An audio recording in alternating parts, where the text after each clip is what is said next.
Olá, bom dia. Com grande satisfação, me apresento aos colegas do Configem, agradecendo imensamente pelo honroso convite que me fez o professor Tiago Bernardes e o meu colega Dr. Gustavo Siqueira. Em nome deles, agradeço toda a comissão organizadora, as empresas apoiadoras do evento e, sobretudo, as colegas e os colegas que estão atendendo ao evento Configem, né? Já muito postergado por conta da pandemia, uma satisfação que ele possa estar acontecendo presencialmente entre nós. Infelizmente, eu não pude me juntar com vocês presencialmente, eu me submeti a uma cirurgia, felizmente já estou em boa recuperação, mas ainda não posso me locomover, isso me impede de estar aí, então peço minhas desculpas aos colegas e eu espero que a minha apresentação possa compensar, ao menos em parte, a minha ausência. E não vai faltar oportunidade para nós podermos nos encontrar.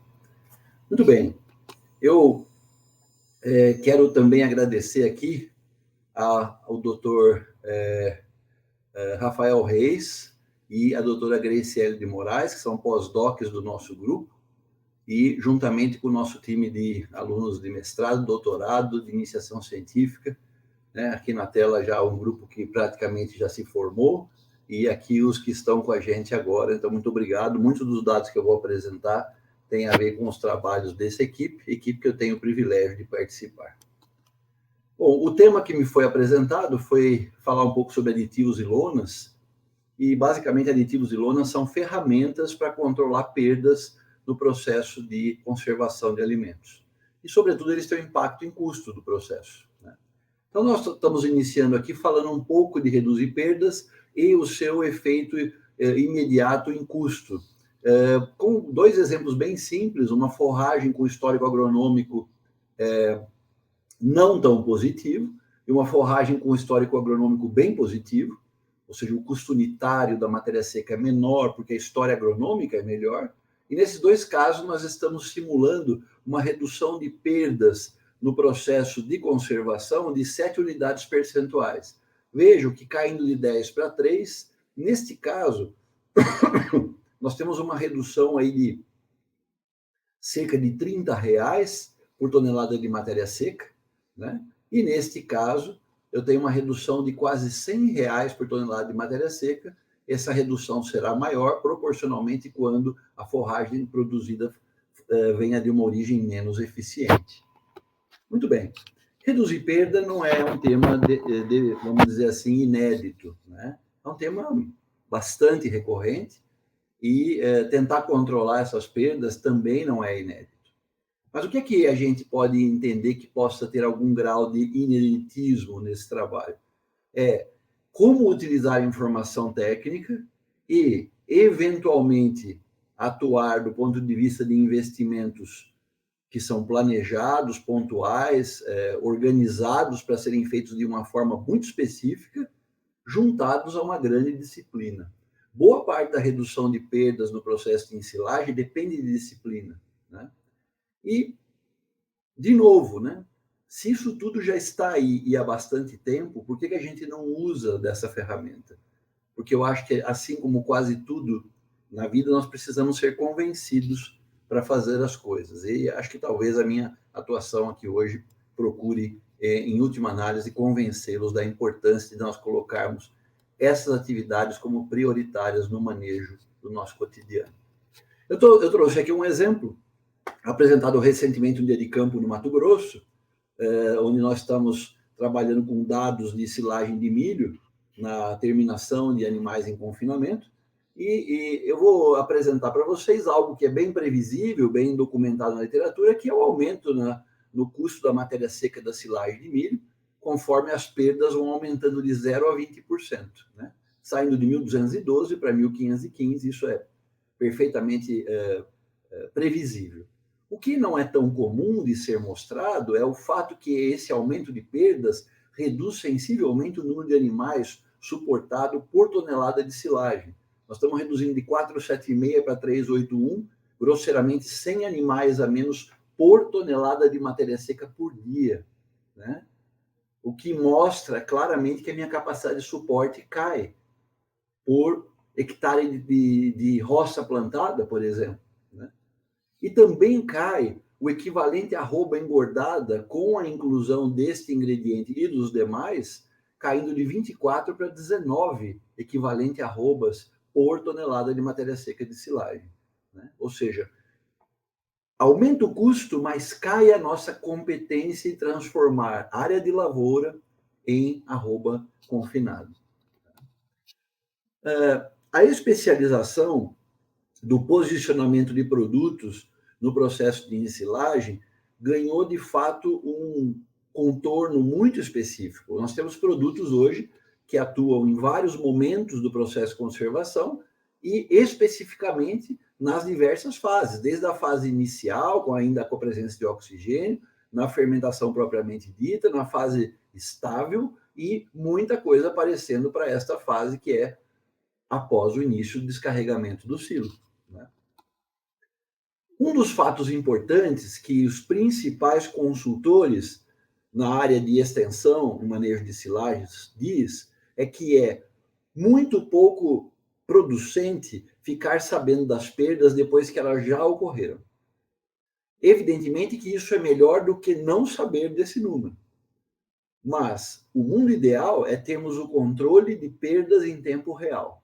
Então, como fazer para ter controle de perda em tempo real?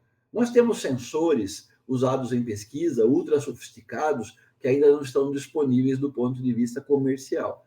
Mas existem maneiras relativamente simples da gente poder fazer isso. Se nós distribuirmos ao longo do silo, na sua confecção, sacos traçadores que têm dentro de si a mesma forragem que será ensilada no monte e que vão estar intimamente participando de toda a cinética daquele ambiente, temperatura, pH e tudo mais. Ao resgatarmos esse saco durante o descarregamento, eu vou contrastando o peso original com o peso do momento do seu achado, e aí então eu tenho um cálculo de perda de matéria seca que vai sendo progressivamente acompanhado ao longo do descarregamento do silo.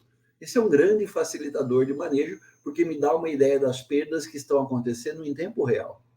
Foi esse mecanismo que permitiu à equipe do nosso querido professor Giorgio Boreani, grande amigo do professor Tiago Bernardes, poder apresentar esse belo trabalho no Journal Dairy Science recentemente, onde ele relaciona perdas de matéria seca e contagem fúngica no painel, mostrando aí uma forte correlação entre a presença de fungos e perda de matéria seca, onde esses sacos traçadores foram utilizados nesse processo. Aqui eu estou usando um exemplo com silagem de capim aditivada com aditivo seco, que é um DDGS, e aqui vejam o seguinte, em barras laranja, eu tenho o que seria, vamos dizer assim, a perda previsível. Nós estimamos 20%. E aí, com 20%, essa silagem custaria R$ 966 a tonelada de matéria seca e R$ 289 a de massa verde. Mas, acompanhando as perdas diárias e semanais, em barras azuis eu percebo a flutuação que aconteceu. Vejam, 15, 25, 30, 10, 18, 32, 15, 10. Isso é o que aconteceu de fato. Então, esta variação de perdas, ela leva para essas linhas tracejadas com picos de baixa de custo, quando as perdas são bem baixas, e picos de alta, quando as perdas são bem altas, mostrando para nós que a perda tem repercussão direta na alteração do custo do processo de produção. Muito bem.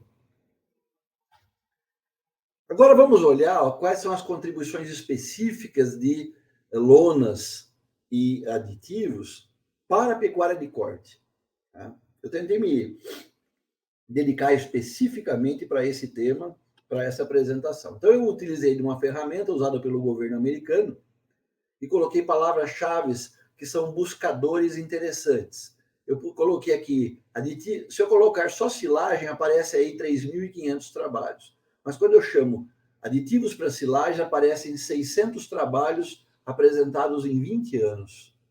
E nesses trabalhos estão listados, curiosamente, competências da Europa, algumas dos Estados Unidos e vários colegas da China. Né? E eles estão distribuídos em vários temas, como mostra aqui essa pizza. 76 trabalhos de produção, 64 em culturas, e assim sucessivamente.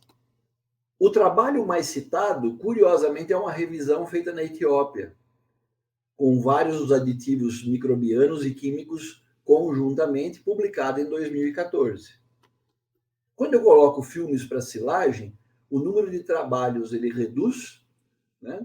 O número de trabalhos muda a sua anatomia ao longo dos anos, mas, sobretudo, ele muda também o local do mundo onde estão concentradas as competências, praticamente quase tudo na Europa, né? Aqui aparece de novo o nome do professor Giorgio Borriani. Muito bem, nesse caso, o trabalho mais citado é exatamente da equipe dele, onde trabalhou com levantamento de populações fúngicas e em silagem de milho conservada com lonas de polietileno ou filmes biodegradáveis. Quando eu coloco aditivos de silagem e gado de corte, aí o número é infinitamente menor. Nós estamos falando apenas em 59 trabalhos, e nesses 20 anos, esses 59 trabalhos estão distribuídos, na sua maioria, com contribuições na Europa. Destaque-se aqui o nome do professor Padraig Kyle e Tim Caddy, ambos da Irlanda, que tem bastante silagem para gado de corte, e algumas contribuições já aparecendo aqui dos Estados Unidos também. Vejam, os dados com silagem, aditivos de silagem para gado de corte são dados frequentemente mais antigos e quase todos no ambiente temperado. O trabalho que aparece aqui é uma revisão do saudoso professor Keith Bolsen, da Universidade do Kansas, ladeado aqui pelos dois grandes pesquisadores israelenses, o Ashbel e o Weinberg, do Vulcan Center, há 25 anos atrás.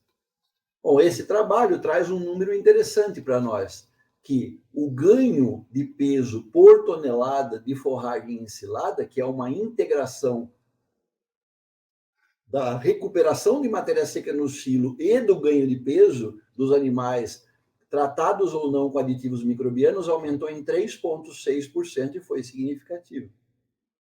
E no caso da silagem de sorgo, também significativo, o aumento foi de 6,5% no ganho de peso relativo à tonelada de matéria seca ensilada. Outro número interessante que aparece, já numa revisão de 95, do Dr. Owens, compara as silagens controle com plantarum. Nesse caso, isso foi levantado pelo Oscar Queiroz em 2017. No caso de silagens de capins, esse ganho de peso aumentou de 650 para 750 gramas, é uma diferença de aumento de 15%. E no caso de dietas com alfafa e silagem de milho, esse valor ele foi de um aumento aí de 100 gramas por dia, relativo a 9,4% de aumento. Então, são indicadores de ambiente temperado muito claramente definidos para nós. Mas isso tudo me trouxe uma cena interessante em mente. Faltam publicações internacionais em ampla circulação sobre aditivos e lonas para silagem no ambiente tropical para gado de corte. A gente tem algumas coisas no Brasil, muitas delas ainda publicadas em português, e nós temos poucos dados da região Brasil Central, né? Nós temos algumas contribuições muito ao sul do Brasil, com um ambiente subtropical. Bom, a demanda Brasil, que eu estou chamando aqui, né, a demanda Brasil específica para silagens, no que tange os seus aditivos e suas lonas, ela trouxe definitivamente alguns marcadores de demanda para nós. Um deles, que tem sido mais acentuado nos últimos anos, é o déficit hídrico, né? E colheita de plantas com maturidade avançada. E aí eu faço a pergunta, será que isso veio para ficar? Se veio para ficar ou não, a gente não sabe, mas a previsão é que teremos pelo menos mais 2 anos de ambiente com um déficit hídrico bem acentuado no Brasil Central. Essa é a predição desse site, né? E Sabendo que teremos, de novo, demandas de déficit hídrico acentuado em algumas regiões, começa a aparecer para nós as famosas interações. E se eu tiver que colher a forragem bem maturada, bem adiantada, com teor de matéria seca aumentado, como é que fica a resposta da população microbiana epifítica original da planta e da vinda de população microbiana externa? Será que isso traz alguma interação com lonas? Então, eu trouxe aqui um trabalho muito recente, publicado pela Érica Benjamin, que é uma brasileira, esteve trabalhando no nosso grupo como pós-doc e hoje trabalha com o professor Lee Min Kang lá na Universidade de Delaware.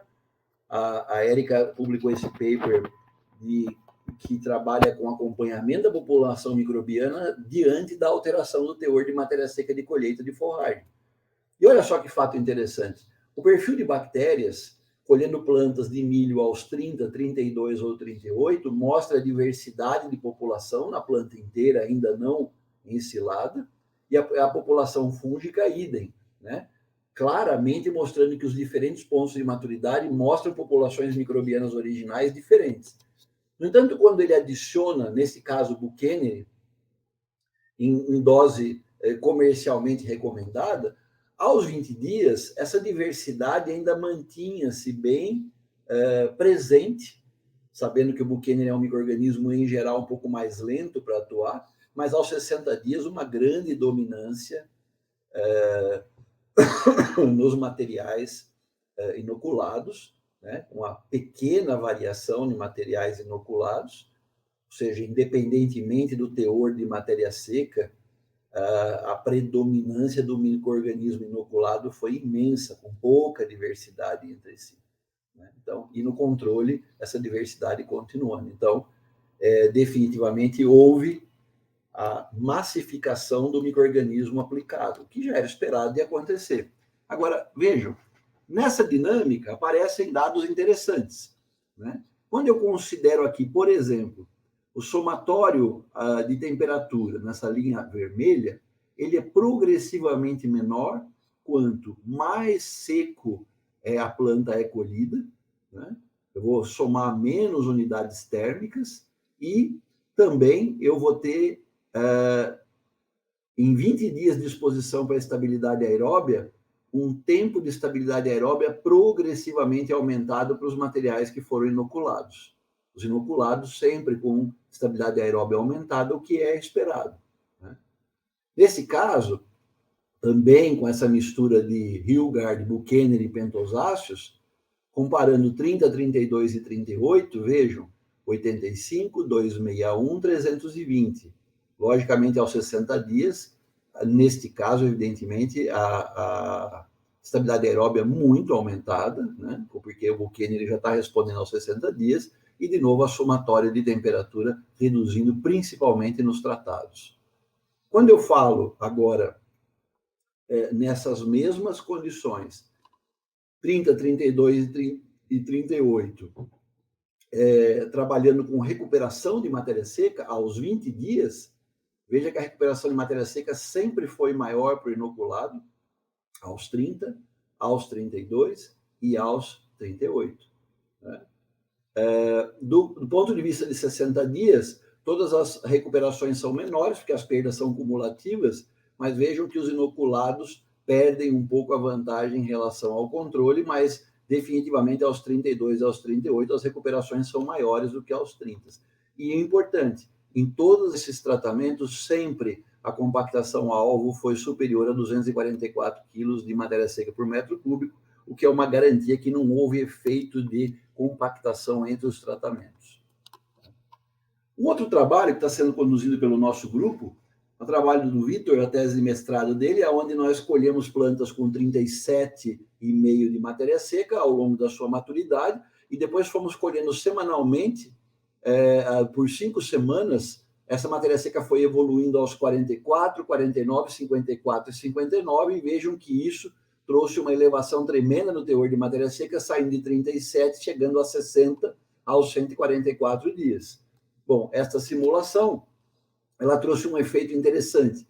Nas plantas que não tivemos adição de água, houve uma redução, evidentemente, da densidade de matéria verde por metro cúbico, que era esperado de acontecer, embora em linha verde tenha havido o aumento da densidade de matéria seca, o que também era esperado.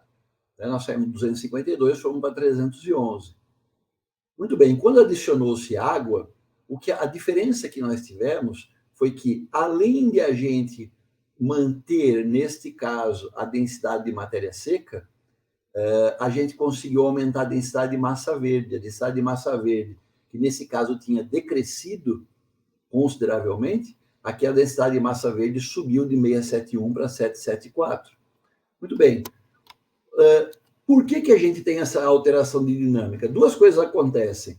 A própria planta de milho vai progressivamente absorvendo menos água. Isso aqui é a capacidade de retenção de água, em gramas de água por grama de matéria seca. Veja que, conforme a forragem foi ficando mais velha, ela vai absorvendo menos água porque ela vai tendo mais grão. E o amido não absorve água tão bem como celulose e hemicelulose, que são componentes da porção vegetativa da planta.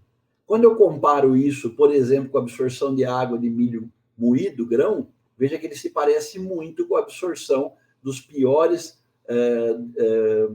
exemplos de plantas colhidas bem tardiamente, em relação ao farelo de soja, que é uma absorção intermediária, e em relação à polpa cítrica, que é muito, muito mais alta, como haveria de ser. Então, o que a gente aprendeu com esse experimento é que, definitivamente, a planta, propriamente dita, vai adquirindo menos água, e este fenômeno poderia ter levado a uma geração de efluente, né? Foi o que nós tentamos observar aqui. As perdas de matéria seca na silagem sem adição de água, elas variaram de 5,7% até 20%, principalmente 20% na casa aí de plantas colhidas acima de 50%, e quando essas perdas de matéria seca na silagem com adição de água, elas foram modificadas com a adição de água, veja que a perda de efluente ela subiu um pouquinho, ela saiu de praticamente aí 5,7 para 7,5 litros de efluente por tonelada, o que é muito pouco. A tonelada o teor de matéria seca foi mantido na casa dos 37, como era esperado, e as perdas de matéria seca elas só foram melhores para a adição de água, principalmente para as plantas muito secas, acima de 50. E este último gráfico mostra, em tracejado, que esta seria a capacidade de retenção de água potencial, predita para cada uma dessas amostras, ou seja, a planta aos 37,5 poderia absorver aí 1.050 litros de água por tonelada, e aos 59% de matéria seca, ela poderia absorver 710 litros de água. Na verdade, a água que nós adicionamos para chegar aos 37, no máximo, foi a de 578 litros de água por tonelada, por isso não tivemos aumento de efluente na massa. Então, até 50% ou 60% de matéria seca, a adição de água não trouxe grandes alterações de fermentação, o que trouxe foi uma alteração considerável na retenção de água. Quando a gente olha para o pH, que antes ele ia crescendo com o aumento de matéria seca até 3,97, agora ele se manteve na casa de 3,71 o tempo todo, o que é bom, né? As bactérias homoláticas e a estabilidade aeróbia, nas bactérias em linha mais escura, que cresceram em qualquer um dos dois ambientes, na planta sem água ou com água, mostrando que as plantas mais secas, elas configuram um nicho mais interessante para homoláticas, e a estabilidade aeróbia progressivamente decresceu. Essas plantas muito secas, em geral, elas têm uma instabilidade aeróbia decorrente de uma menor produção de ácidos, principalmente de ácido acético. As leveduras idem, as leveduras cresceram, né, com o aumento do teor de matéria seca, nos dois casos, e a estabilidade aeróbia foi decrescente. Então, isso mostra para nós que esse é um ambiente para ser explorado agora com aditivos. Claramente, nós vamos ter que conviver com essa demanda em termos de produção nos próximos anos. Muito bem. Outra demanda, Brasil, que eu chamo, é o valor agregado. O que é o valor agregado? É o valor agregado do conjunto da variação silo-animal, né? Eu trouxe aqui alguns exemplos de que isso foi bem feito. O exemplo do experimento da Nayara Cacheta, da equipe do Gustavo, lá da APTA, aonde trabalharam com a ausência e presença de Buchanan na ensilagem de grãos, e vejam claramente que isso não foi medido exclusivamente no silo, que já é muito bom, mas também foi medido no animal, com dados de consumo, conversão alimentar, dados de eficiência alimentar, dados de rendimento de carcaça e composição de ganho. Né? Isso nos permite fazer uma análise muito mais satisfatória em gado de corte em termos das suas respostas. Um outro ambiente que cresce no Brasil em interesse, e particularmente nos 5 anos cresceu demais, é a presença das empresas com aditivos químicos. Estou trazendo aqui a tese de doutorado do José Leonardo Ribeiro, já feita com a gente aqui em Piracicaba há muitos anos, onde nós testamos aqui o benzoato de sódio a 0,1%, ou então 4 litros de diferentes fórmulas em sais de ácido fórmico. Conforme a gente adicionou esses produtos, houve poupança de carboidrato solúvel, houve aumento de amônia, naturalmente os químicos em geral aumentam um pouco a proteólise, mas houve um equivalente de energia aumentado, e no caso da estabilidade aeróbia, ela foi melhorada, e quando eu olho para o desempenho dos animais, não houve alteração de desempenho, né? Nem de consumo, nem de ganho, nem de conversão. Nesse caso, eram novilhas meio-sangue, com uma inclusão dietética de silagem de 44%, né? Para taxas de ganho preditas de 1 quilo sem alteração. É um tipo claro de situação onde o desempenho do animal ele é não tão impactado como o benefício que isso acontece no silo. Os absorventes de umidade também entram nessa linha de aditivos. Estou colocando fotos aqui da adição de casquinha de soja em silagem de capim. O trabalho conduzido pela equipe do Tiago Carvalho, lá da UFRA, mostrou na sua revisão um aumento aí de quase 10 unidades percentuais de recuperação de matéria seca com a adição desses aditivos secos, né? Eu não vou falar muito sobre isso, porque o professor João Daniel vai estar com vocês, ele é um craque nesse assunto, mas apenas para dizer que os aditivos absorventes também fazem parte das nossas estratégias. Muito bem, do ponto de vista de estratégia de vedação de silo, principalmente falando um pouco sobre lona, nós praticamente não temos nada com silagens para gado de corte Brasil Central. Tá? Esse é um trabalho que nós estamos terminando agora, é a tese de doutorado da Juliana Machado. A Juliana também trabalhou com lonas no seu mestrado na equipe do João Daniel lá na UEM, e no seu doutorado nós fizemos esse trabalho, que é um fatorial, onde nós temos duas formas de cobertura, né? Eu tenho uma cobertura com manta anti-UV ou com polietileno, e embaixo dela eu tenho ou uma manta de barreira, né? Geralmente um plástico de barreira, ou então eu tenho um polietileno de 50 micra. Então, essas combinações foram colocadas nos silos no campo, nós tínhamos repetições dos silos no campo, ou seja, eu tenho unidades experimentais suficiente para fazer replicações também nos silos, e isso depois passou para um confinamento de gado de corte com animais Nelore em 90 dias, incluindo 30% dessa silagem na dieta dos animais. E o que nós aprendemos disso? Né? Desse fatorial, tipo de cobertura e tipo da lona utilizada embaixo, eu tive pouca capacidade de conseguir resultados significativos nessas variações, tanto de fermentação como população microbiana. Eu tive aqui um efeito de cobertura, principalmente com as anti-UV, curiosamente se comportando pior do que o polietileno em superfície. E quando eu passo para os animais, eu tive alterações de ganho de peso e de eficiência alimentar, mas poucas alterações significativas nesse modelo, né?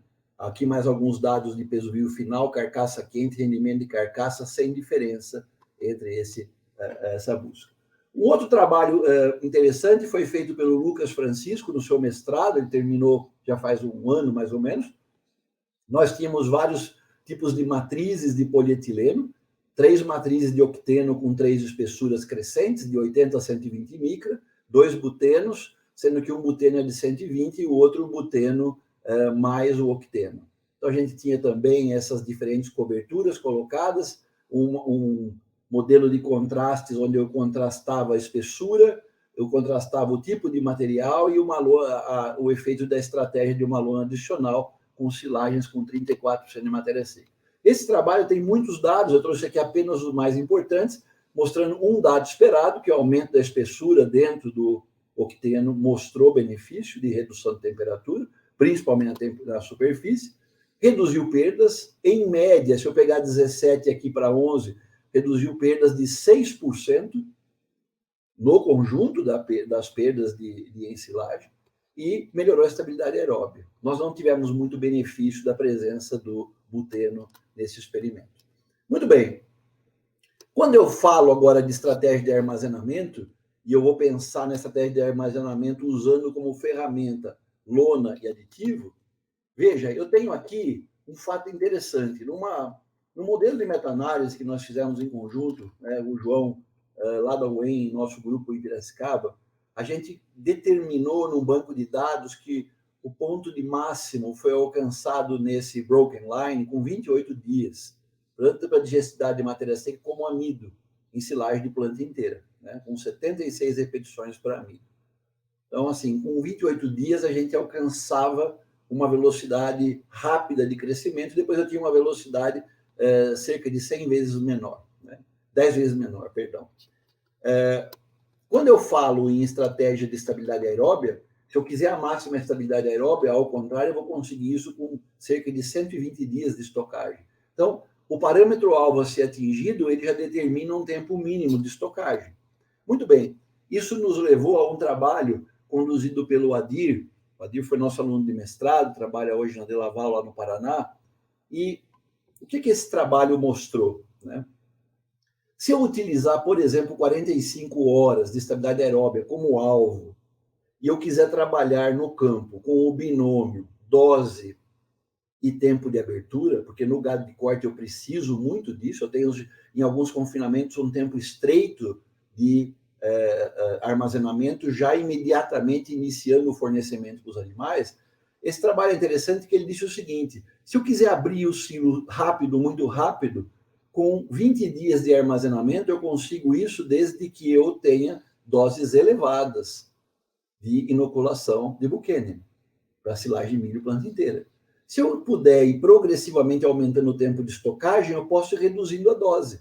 A dose intermediária de 3 vezes 10 a quinta foi suficiente com 40 dias de estocagem, ou 10 vezes a quinta com 60 dias de estocagem.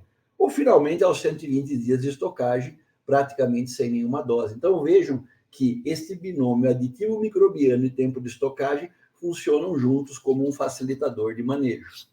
Do ponto de vista de taxa de remoção, eu acho que esse é um dos grandes dados de contribuição científica recente. Essa equipe do professor Tiago fazendo um baita sucesso internacional aí com essa publicação, que fala sobre uma nova lógica de olhar a remoção, as taxas de remoção do silo. E esse trabalho ele traz um dado interessante. Quando a gente remove pelo menos 250 quilos de massa verde do silo por metro quadrado por dia, eu reduzo tremendamente a contagem de levedura e eu reduzo também a contagem fúngica. E o resultado final disso é conseguir conviver com uma temperatura muito mais baixa no painel, aqui em linha vermelha. Na barra verde escuro, a porcentagem de silagem de boa qualidade sai de 28% para 92% daquilo que é oferecido para o animal. Essa linha tracejada são as leveduras na área periférica do silo, caindo tremendamente, mostrando um conjunto imenso de eficiência e uma integração aqui de densidade de silagem com a camada retirada. Também, me estendendo um pouquinho sobre aquilo que nós vamos ter que fazer, é falar um pouco dos efeitos ambientais desse binômio, os gases de efeito estufa e a sustentabilidade. Esse é um trabalho referência, sendo utilizado aqui desde 2019, onde ele mede as emissões líquidas de CO2 somadas. Vejam que conforme eu vou intensificando o sistema de produção de gado de corte, e particularmente aqui neste caso eu tenho duas formas de confinamento menos intensivo e mais intensivo, progressivamente a minha margem de lucratividade vai subindo nas barras em verde e as emissões líquidas vão reduzindo. E nesse caso, em particular, Eu resgato aqui a contribuição também recente da equipe do professor Leeming, lá de Delaware, onde vejam que nas barras verdes escuras, curiosamente, as lonas sem furo, com furo até 60 dias depois do início da estocagem, ou com furo após os 60 dias, elas vão reduzindo a sua estabilidade aeróbia, né? Ou seja, a estabilidade aeróbia que era para ser melhorada até os 60 dias, ou a estabilidade aeróbia que potencialmente deveria ser aumentada, no caso, potencialmente dos materiais tratados decresceu, no controle também decresceu, que é essa barra verde clara, né?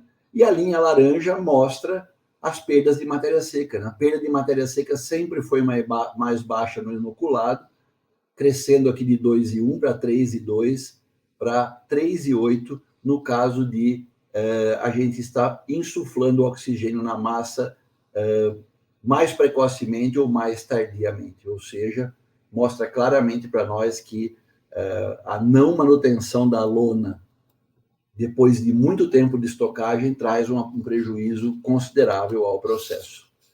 Finalmente, eu me encaminho aqui para fazer considerações sobre o cálculo do que considerar na relação custo-benefício. A primeira coisa que a gente tem que pensar é que tem uma grande diferença da proporção de inclusão de volumoso na dieta. Uma dieta de gado de leite é natural eu ter inclusões de 50% a 60%. Nas dietas de gado de corte, eu vou ter inclusões de 10% a 30%, e isso definitivamente já me leva para um ambiente de maior risco de não observar benefício sobre este volumoso.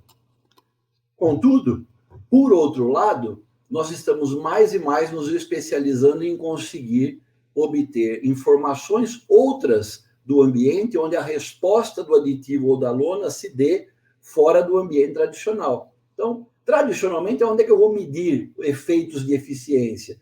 Fermentação, nas perdas de matéria seca, perfil químico microbiano, componentes voláteis, estabilidade aeróbia de silagens, temperaturas e levedura, isso na fase de descarregamento.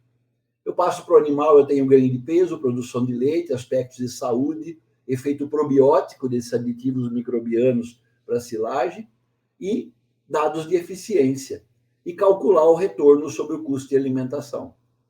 Nós demos um passo à frente quando começamos a analisar agora o produto animal, né? Por exemplo, micotoxinas em leite, e agora mais recentemente em carnes, composições de carcaça diferenciadas, especialmente o perfil de ácido graxo ou o perfil de ácido graxo do leite, e, finalmente, a pegada hídrica nessas silagens, a poluição causada por emissão de voláteis ou de efluentes e, finalmente, o efeito de emissão de gases de aquecimento global.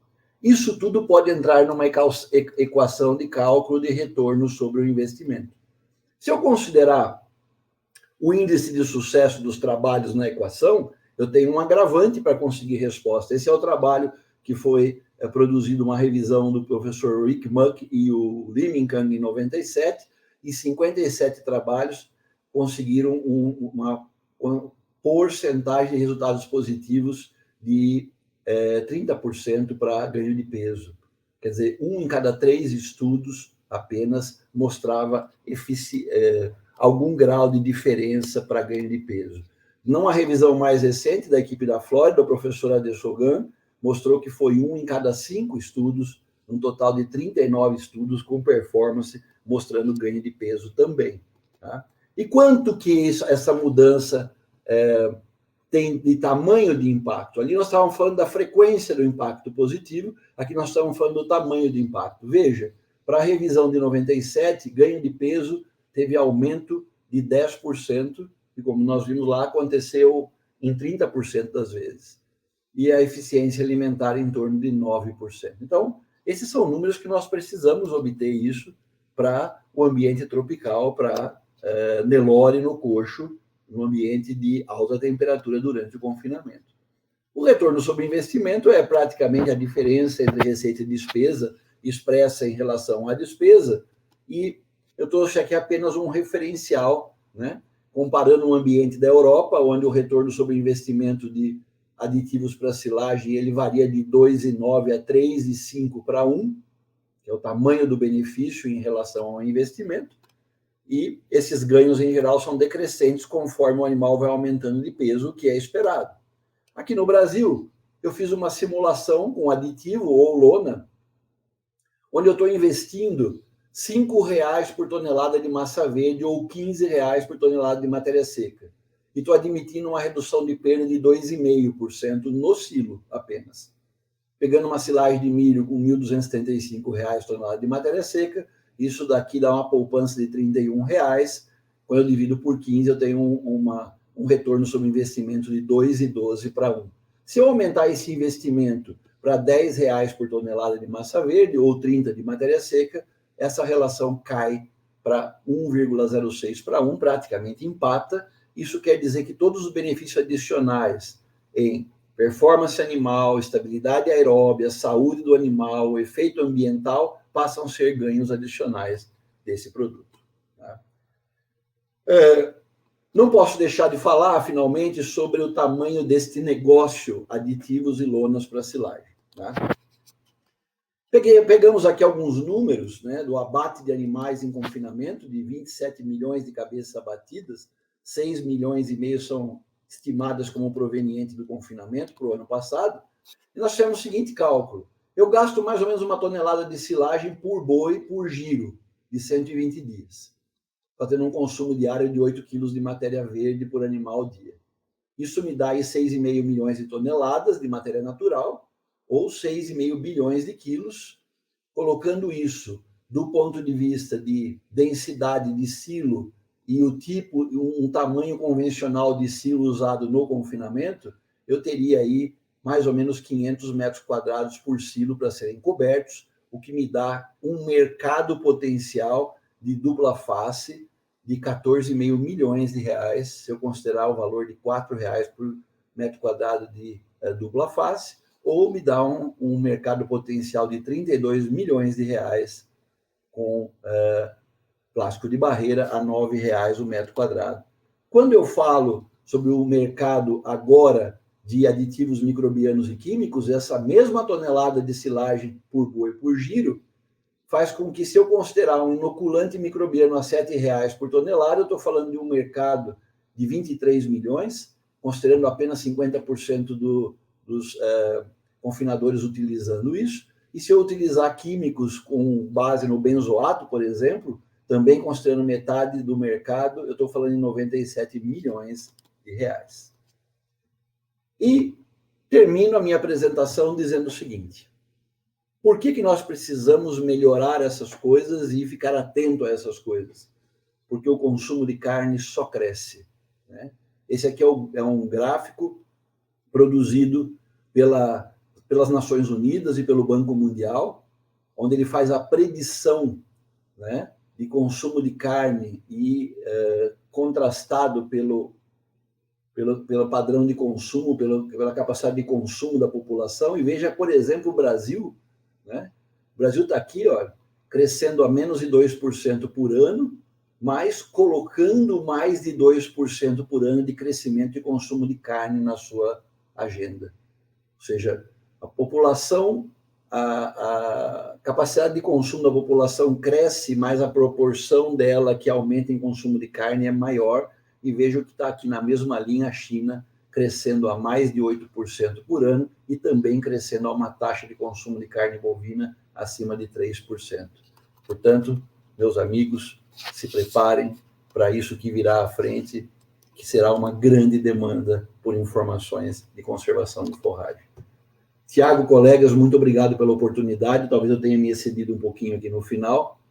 Eu espero ter colaborado para incentivá-los e dizer que o que vem pela frente é um ambiente de grande euforia para a pecuária de corte brasileira e, sobretudo, a pecuária de corte tecnificada. Minha saudação a todos vocês. Aproveitem o evento. Um grande abraço.